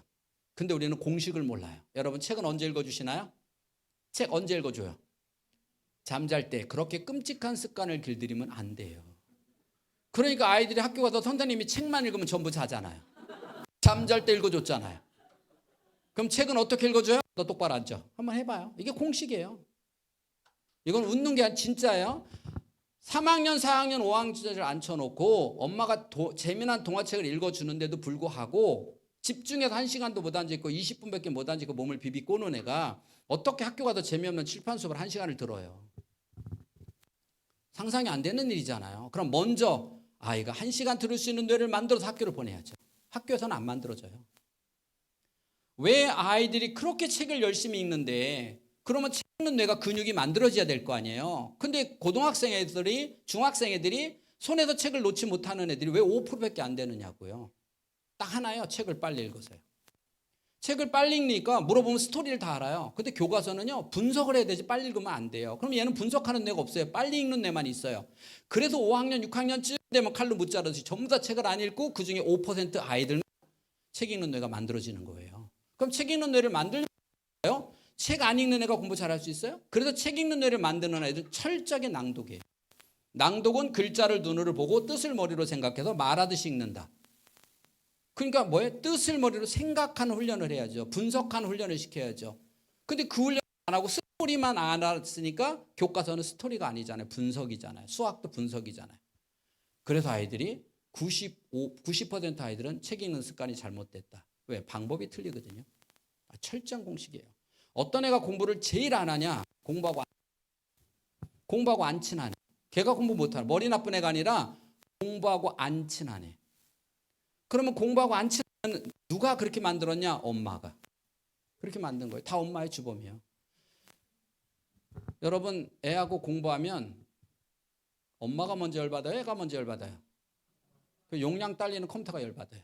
그렇죠? 자, 열받는 거 괜찮아요? 몇 분 지나면 뚜껑 열릴까요? 어떤 엄마가 20분이라고 계속 우겨요. 그 다음날 전화 왔어요. 박사님 재보니까 4분이에요. 그러고 전화 왔어요.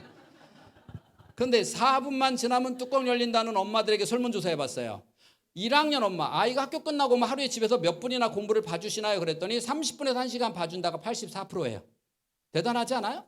4분만 지나면 뚜껑 열리는 엄마들이 어떻게 30분에서 1시간을 공부를 가르칠까? 이게 세계에서 유일하게 한국 엄마들만 합니다. 제가 또 연구했어요. 우리나라 엄마들은 어떤 장점이 있어서, 어떤 에너지가 있어서 뚜껑 열린 상태에서 30분에서 1시간을 갈 수 있을까? 이거를 연구해서 우리나라 엄마들의 우수성을 세계에 알리자. 그리고 연구했잖아요. 6개월 동안 했어요. 그거 진짜 찾았어요. 뭘까요? 모성애, 인내, 끈기, 사랑. 전 이런 건 줄 알았어요. 첫째, 주먹. 둘째, 커다란 목소리예요. 저학년 엄마들이 저한테 물어봐요. 박사님, 저학년인데 학교 안 보내고 집에서 가르치면 어때요? 당연히 집에서 가르쳐야죠. 단, 화 안 날 때까지만 가르치세요. 그럼 4분인데요? 그럼 4분만 해야죠. 근데 30분을 아이가 어떻게 해서 바꿔놓고 생각해봐요. 엄마 왜 화내? 내가 언제 화났어? 엄마 화났다? 화 안 났어? 엄마 지금 화내잖아. 내가 언제? 이러면서 공부 가르치면 아이 뇌에서 도피 호르몬이 나와요. 그래서 엄마가 공부하자 그러면 20분도 못 하죠. 뇌가 가르쳐. 야, 도망가. 어떻게 도망가? 물 먹고 싶다 그래. 그 다음에 또 가르쳐. 야, 도망가. 어떻게? 화장실 가고 싶다 그래. 그래서 공부하자 그러면 20분도 못 앉아있고 물 먹고 싶고 화장실 가고 싶은 애는요, 제가 장담하는데 얘 공부 담싸요. 딱 중학생 돼보세요. 공부 절대 안 합니다. 왜? 도피 호르몬 이미 나왔거든요. 그거 먼저 치료해야죠. 마음이 여린 아이들은요, 몸이 약한 애들은요, 운동시켜야 되죠. 마음이 여리기 때문에 일찍 따로 재워야죠. 마음이 여리기 때문에 너 혼자 갔다 와. 네가 아빠도 와. 네가 엄마도 와. 네가 계산해. 해야죠. 눈물 많고 겁 많은데 그 훈련을 안 시키니까 나중에 크면서 끈기가 없잖아요. 끈기가 없어요. 그러니까 공부를 못하죠. 또 하나는 가장 중요한 뇌의 문제는요, 스크린보다 더 중요한 게 뭐냐면 도파민이에요. 우리는 도파민을 먹고 살고 몸은 음식을 먹어요. 도파민이 언제부터 도파민 훈련을 철저히 시켜야 되느냐? 만 3세. 만 3세부터 어떤 게 도파민이냐면, 엄마 내가 젓가락으로 이거 집었어 반찬. 이게 도파민이에요. 안 되는 걸 계속 엄마 나 좀 봐 집었어. 이게 도파민이에요. 이런 아이가 있고, 입만 벌리면 떠먹여주는 애가 있어요. 어떤 애는 엄마 내가 양말 신었어. 이게 도파민이에요. 엄마 내가 옷 입었다. 이게 도파민이에요. 근데 어떤 엄마는 로봇처럼 손만 벌리면 다 입혀줘요. 이 두 아이가 한 달 뒤에 뇌를 검사해보면 별 문제가 없어요. 근데 1년, 2년, 3년 뒤에 뇌를 검사해보면요, 소름 끼칠 만큼 차이가 나요.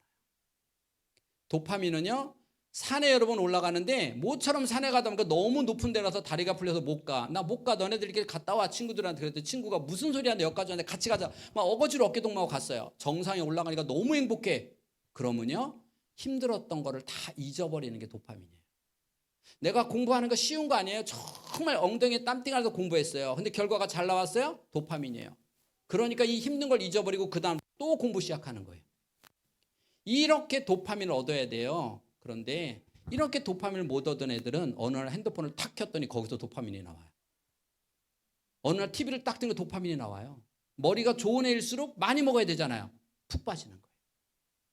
그래서 스크린 중독 그러는데요, 스크린 못 끊어요. 얘는 왜 스크린이 됐느냐? 일상생활에서 도파민을 먹어야 되는데 다 챙겨줘서 구성력이 바닥이에요. 그래서 스크린으로 간 거예요. 스크린 가고 싶어서 간 게 아니라, 그럼 스크린을 끊으려면 먼저 얘가 먹을 수 있는 도파민을 이쪽에서 먹을 수 있도록 해주고 스크린을 차단시켜야죠. 그래서 보통은 현상, 얘는 스크린 중독이다 현상, 얘가 산만하다 이건 현상이에요. 왜 산만한지를 알아야 고치죠. 왜 게임에 빠져 있는가를 알아야죠. 그 다음에 아이들이 집에서만 호랑이에요. 밖에 나가면 새로운 사람, 새로운 곳에 가면 기가 죽어요. 그럼 누가 기를 죽이고 있나 빨리 봐야죠. 우리 집에 아이한테 욱하는 성격, 10번 칭찬하다 한번 소리 지르는 사람이 있나, 잔소리하는 사람이 있나 빨리 봐야죠. 있다면 빨리 그 사람이 손을 놔야 이게 뜰 거 아니에요. 근데 나는 누르고 있으면서 화나 막 소리 지르면서, 야 너 왜 이렇게 새로운 데 가면 길을 못 피니? 태권도가 웅변가 꿈 깨세요. 그렇게 되는 게 아니라는 거예요. 그리고 산만한 아이들이요. 호기심 많은 거와 산만한 거를 착각하면 안 돼요. 저렇게 앉아있는 애들이 저게 집중해요. 저게 호기심이에요. 예를 들어서요. 호기심은 엄마 개미 있어. 이 하나를 1시간씩 쳐다보고 있는 애가 호기심이에요. 산만한 애들은 이것 지금 저것 지금 이게 산만한 애들이에요. 저는요. 얘네들 여기 앉아있는 거 보고 강의할 때 엄청 걱정을 했어요. 아니 저것들이 저기 앉아서 강의할 때 왔다 갔다 하면 내가 어떻게. 근데 수지 기쁨의 교회 갔더니 온 가족이랑 애들하고 다 앉아있어요. 거기도 긴장을 했는데 1부, 2부, 3부, 4부 활동한 애들이 한 명도 훈련이 됐어요. 보니까 훈련이 됐네요. 저 아이들이 저 자리에다가 수학 얹어놓으면 수학영재, 과학은 과학영재가 되는 거예요. 왜? 이미 앉아있는 습관이 들었잖아요. 훈련이 됐잖아요. 일주일에 한 번씩은 예배 시간에 똑바로 앉아 훈련이 됐잖아요. 여러분 집에서 똑바로 앉아있는 훈련 시켜봤어요? 시켜야죠. 똑바로 앉아 엄마 책 읽어줄게. 똑바로 앉아서 1시간 책 읽어. 안 되잖아요. 근데 여기도 똑바로 앉아서 1시간 들어. 되잖아요. 이렇게 뇌는요. 우리가 아이들을 훈련을 통해서 하나하나 이렇게 만들어가는 거지 비싼 교재나 교구가 아니에요. 그러면 인간의 뇌는 어떻게 만들어지는가? 바꿀 수 있는 건 유일하게 딱 하나예요. 남편 바꿀 수 있는 거예요. 잔소리는 죽어도 못 바꿔요. 칭찬이에요. 이건 이미 하나님이 정해놓은 거예요. 우리 다 알잖아요. 칭찬의 위력. 근데 안 돼요. 그래서 그것을 칭찬이 내 입에서 나오도록 훈련하는 거예요. 저는 엄마들 이제 지금도 이제 어제 요번부터 내일부터인가 줌으로 다 엄마들 이제 시리즈로 5번씩 끌어가는 엄마가 있어요. 줌으로. 첫째 주 한 주 동안 잔소리 안 하고 살아보고 줌에서 5명씩 나눠서 한 주 살아온 걸 내놓고 이야기 나눠요. 통곡해요. 웃고 울고 그렇게 드라마가 없어요. 그 두 번째 주는요. 내가 하고 싶은 말 한번 내가 남편하고 많이 말을 하는데 과연 그 말 중에 내가 하고 싶은 말을 한 건지 아이나 남편이 몇 단어나 있냐는 거예요. 내가 많이 한 말 중에 남편이나 아이가 듣고 싶은 단어는 몇 단어가 있냐. 그러면 고민해 보는 거예요. 우리 남편이 퇴근할 때 어떤 단어를 듣고 싶을까? 생각했다가 그 얘기를 해보는 거예요. 근데 잘 안 나오니까 거울 보고 연습하는 거예요. 우리 아이 어떤 말을 해야 얘가 가장 듣고 싶은 말일까? 그래서 듣고 싶은 말 일주일 동안 해보고 또 나누기. 자, 이런 식으로 일주일 나누면서 한 5주 되면 변화가 되면 그때부터는 한 달에 한 번씩 만나서 3개월 더 가면 완전히 바뀌죠. 우리 뇌 중에서요. 칭찬으로만 바꿀 수가 있어요. 그래서 우리 인간은 하나님이 우리 인간을 지으실 때 왜 지으셨냐? 하나님 우리에게 영광 받고 싶어 하세요. 그게 칭찬이에요. 하나님 대단하세요. 그게 칭찬이에요. 근데 그 성질을 그대로 우리를 지으셨어요. 그래서 여자들 예쁘다 소리 못 들으면 죽는 거예요. 그래서 여러분 거울 앞에 앉아 있잖아요. 30지. 근데 여자는 만들어지기를 거울 딱 보면 자기 얼굴 중에서 가장 못생긴 부분을 딱 보는 거예요. 여자는요. 그래서 계속 보는 거예요. 남자는 자기 얼굴 중에서 가장 잘생긴 곳을 봐요. 그래서 남자는 거울 보자마자 딱 하나만 봐. 자식 괜찮네 이러고 쓱 나가요. 왜? 잘생긴 데만 보잖아요. 왜 여자는 30분을 앉아있다 그래도 자신 없으면 리모델링해요. 막 쌍꺼풀하고. 왜 하는데요? 이쁘다 소리 들으려고요. 남자 멋있다 소리 못 들으면 죽어요. 그래서 충분한 사랑을 못 받았다 그러는 거예요. 사랑을 못 받았다. 즉 칭찬을 못 받으면 문제예요. 문제의 특징은 결손가정이잖아요. 결손가정은 엄마 아빠가 이혼했다 그게 아니잖아요. 사랑을 못 받은 거잖아요. 그러니까 인간은 사랑을 못 받으면 삐뚤어져요. 그래서 관심 받으려고 엉뚱한 짓. 그래서 여자도 남편이 사랑해 주지 못하면 문제가 생기는 거고 남편은 사랑 대신에 이쁘다 소리 대신에 남자는 멋있다 소리 듣고 싶어 하는 거예요. 그래서 직장에서 퇴근하자마자 이 얘기가 뭐라 그래? 자기 혼자 직장에서 일 다 한 것처럼 말하잖아요. 그래요? 나 대단하다 이 얘기잖아요. 그래서 지혜로운 엄마는 뭐라 그래요? 역시 당신 회사 복도 많아. 어떻게 당신 같은 사람을 직원으로 뽑았을까? 이래야 되죠. 당신은 미래 사장이야. 지혜롭지 못한 엄마 또 시작이다. 너만 일하냐? 적당히 해 적당히. 얼마나 미련해요. 애들 칭찬 못 받으면 그래도 동생이 태어나면 미운 짓 하는 거예요. 원리를 알아야죠. 미운 짓 하는 거 가장 내가 예를 들어 볼게요. 옆집 새댁이 놀러 왔어요. 옆집 새댁이 놀러 왔어요. 와서 무슨 얘기 하나 봤더니 우리 지난달에 가족 사진 찍었어요. 너무 예쁘게 나왔어. 근데 우리 남편은요 망칠지도 못해요. 그래서 가족 사진이 그냥 못 걸어놓고 있어요. 아 정말 짜증나. 가요. 우리 남편 망치 들고 따라가요. 당신 어디가? 내가 한 망치질하지 이러고 따라가요. 미워 안 미워? 그럼 뭐라 그래? 니네 집이나 그렇게 박아봐. 니네 가족 사진은 6개월째 찾았다. 그럼 뭐라 그래? 네가 박아. 그리고 가요. 더 미운 거는요. 옆집 가봤더니 정성껏 받고 있을까요? 대충 받고 있을까요? 지네 집에서는 열 받는 거 이게 현상이에요. 현상. 우리가 왜 심리 치료가 잘 안 되고 왜 이 세상 우리가 실수를 하냐? 현상을 봐요. 빙산의 일각만 보고 판단하는 거예요. 우리 남편이 그 집까지 열심히 박으니까 돌아요. 화가 나요. 근데 사실은요. 본질은 그 옆에 있어요. 우리 남편이 망치질할 때 옆집 새댁이 본질이에요. 그 옆집 새댁이 옆에 서서 뭐라 그래요? 그렇죠. 근데 우리 집에서 우리 남편이 망치질하면 나는 뭐라 그래요? 야, 내가 발로 박아도 그 정도는 하겠다. 우리 남편을 움직이는 사람이 누구야? 본질. 왜 우리 아이가 산만한가 현상을 알아야죠. 왜 칭얼거리는지, 왜 못된 짓을 하는지, 왜 그러는지 그건 현상이에요. 본질을 찾아야 돼요. 왜 우울한지, 그래도 다 치료가 되는 거예요. 현상을, 본질을 찾으면. 여러분, 때로는 집에 가면 여자들이 저녁에 손 하나 까딱 하기 싫은데 설거지가 수북히 쌓여있는 날 맞죠? 그런 날 옆집 아저씨가 와서 설거지 해줘요. 칭찬해 안 해? 칭찬만 해. 어머 아저씨 어쩜 이렇게 자상하세요. 설거지 잘해요. 그러니까 이 남자가 힘이 날까 안 날까? 아주머니 다 가주세요. 그렇죠? 근데 우리 남편이 설거지하면 뭐라 그래요? 깨끗이 헹궈라. 비누물 잘 헹궈라. 또 공갈 협박해. 이왕 하는 거 내 손 2번 가지 않게 해라. 막 공갈 협박을 해요. 어떤 남자가 공갈 협박 받으면서 열심히 할 남자 있다 없다? 없어요. 확 집어 던져버리고 싶은 거예요. 옆집 아저씨가 와서 청소기 돌려줘. 칭찬해요. 칭찬만에 음료수도 줘요. 이 남자가 신이 나서 막 땀을 뻘뻘뻘 흘리고 청소하면 물수건 줘요 안 줘요? 물수건도 줘요. 근데 우리 신랑이 청소기 탁 잡으면 뭐라 그래요? 구석구석 잘 돌려라. 명령이야. 남편 기분 나빴어. 남편 음료수 줘요? 남편 땀 흘리면 물수건 줘요?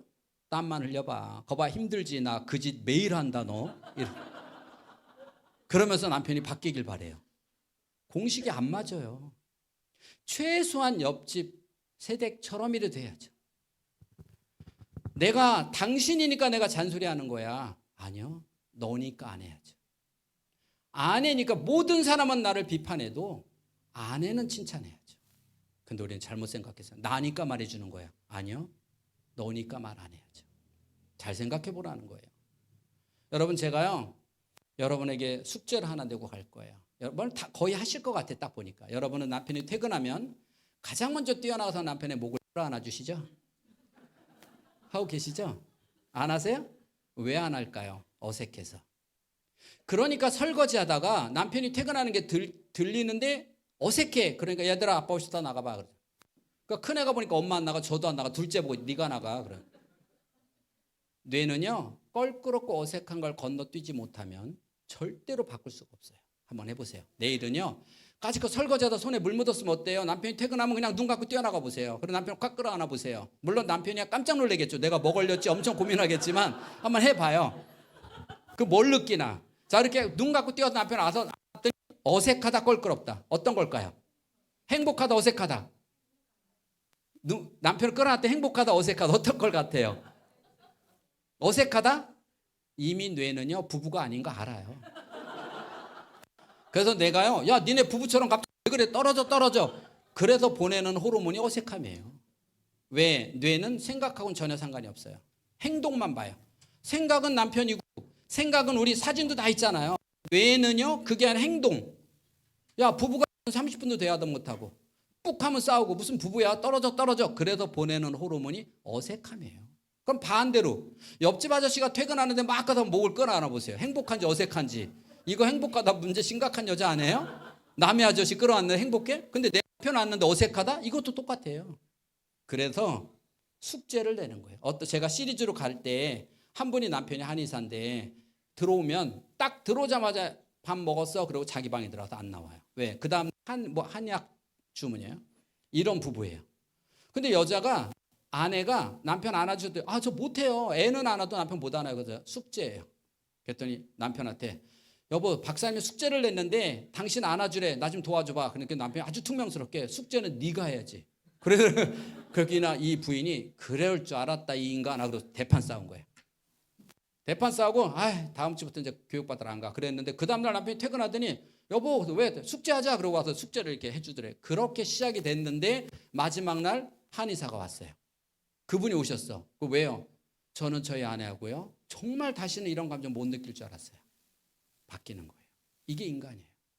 그리고 그 아내는요. 저희 남편이요. 음식물 쓰레기를 다 들고 나가요. 처음이에요. 바뀌어요. 여러분 뇌를 바꾸는 거는요. 헬스장 가서 살을 빼는 것만큼 그만큼 노력하지 않으면 뇌가 안 바뀌어요. 그만큼 어색하고 껄끄러움을 넘어가서 내 입에서 칭찬이 나와서요.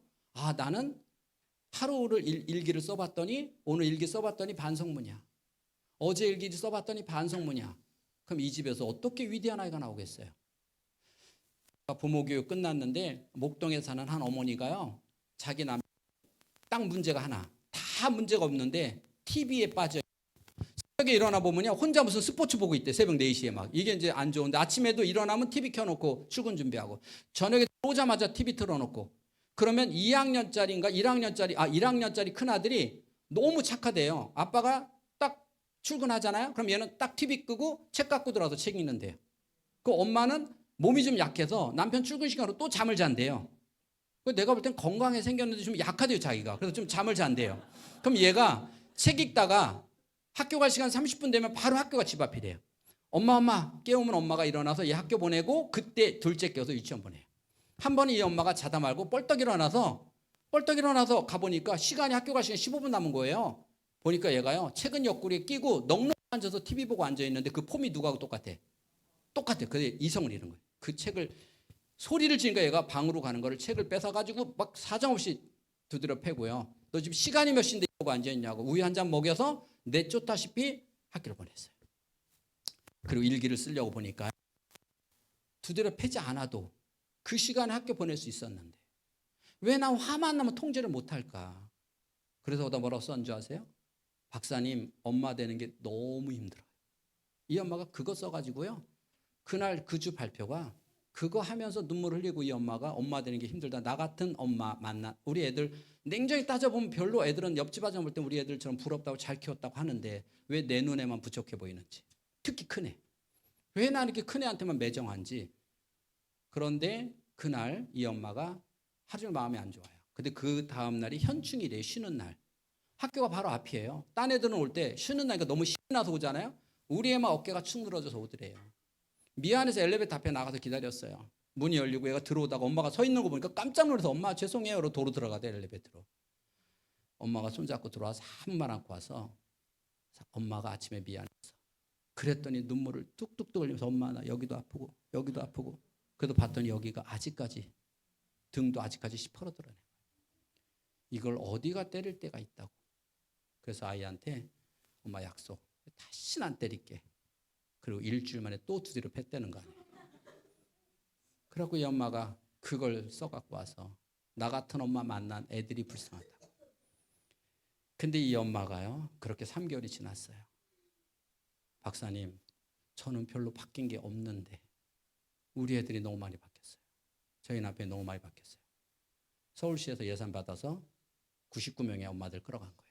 마지막 날 다 모아서 발표하는데 하나같이 공통적인 엄마가 저는 별로 안 바뀌었는데 남편이 아이가 바뀌었어요.